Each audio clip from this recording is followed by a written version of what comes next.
sur le droit d'aller et venir, sur le droit de faire nos propres choix médicaux en conscience sur notre propre corps. Toutes ces libertés que nous avons défendues, vous avez appelé ça du complotisme, du populisme, des anti-vax. Voilà à quoi vous nous avez réduit. La misère intellectuelle de la bobocratie parisienne. Vous êtes tellement conformistes, d'ailleurs payés pour ça, recrutés pour ça, que vous n'êtes pas foutus d'avoir un minimum d'éthique et de déontologie professionnelle et de considérer que vos opinions s'en branlent, que vous êtes censés être juste des passeurs de parole, des rapporteurs de faits. Vous n'êtes pas des journalistes. D'ailleurs, vous êtes des lâches, de réels lâches. Un vrai journaliste, une personne qui se pose des questions, quand elle voit quelque chose d'un petit peu nouveau, qui n'est pas commun, des citoyens qui viennent directement devant ses locaux pour dire ça va pas. Un bon journaliste, il se dit tiens, c'est étrange, si j'allais discuter avec ces gens, si j'allais les interroger, faire mon boulot de journaliste. Et même si je leur donne pas la parole parce que ma direction éditoriale ne veut certainement pas que des méchants complotistes puissent s'exprimer, bah dire moi en tant que journaliste, j'aimerais bien que les gens considèrent mon métier avec un certain honneur, qui me détestent pas.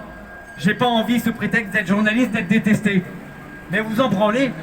Vous êtes tellement veules, vous êtes tellement lâches, que vous faites propagande et vous vous planquez derrière vos tours d'ivoire. Vous êtes des planqués. Je tiens à vous rappeler qu'au sortir de la guerre, ce qu'on appelle les lois de Nuremberg, le procès de Nuremberg, il n'y a pas eu que des politiciens en France ou en Allemagne ou ailleurs qui ont été condamnés à être pendus. Il y a aussi eu des journalistes. Radio Paris ment, Radio Paris ment, Radio Paris est allemand. Oui, on n'a pas perdu toute notre mémoire.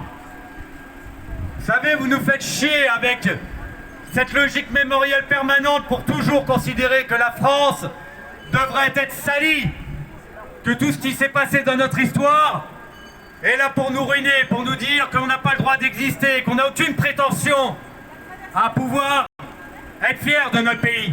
Vous le détestez, ce pays. Vous le haïssez. Eh ben nous, pour le coup, la mémoire, elle n'est pas à géométrie variable. On connaît notre histoire. Et on sait très bien que lorsque des journalistes ont une pensée unique, c'est votre terme, c'est pas le nôtre. La pensée unique, c'est vous qui l'avez inventée comme concept. Eh bien, on sait très bien, messieurs, dames, que lorsque c'est le cas, on n'est pas en démocratie. On est bien dans un régime totalitaire qui nous impose, comme l'ont fait les soviétiques et les nazis en leur temps, une propagande et une censure visant à obtenir le consentement des populations. Alors, vous êtes toujours planqués, on sait que vous êtes là, on vous connaît et on vous voit. Et toujours pas un seul putain de journaliste pour descendre et venir discuter avec nous. Vous avez tort. Parce qu'un jour, ce ne sera pas quelques dizaines ou quelques centaines de personnes qui seront devant vos locaux.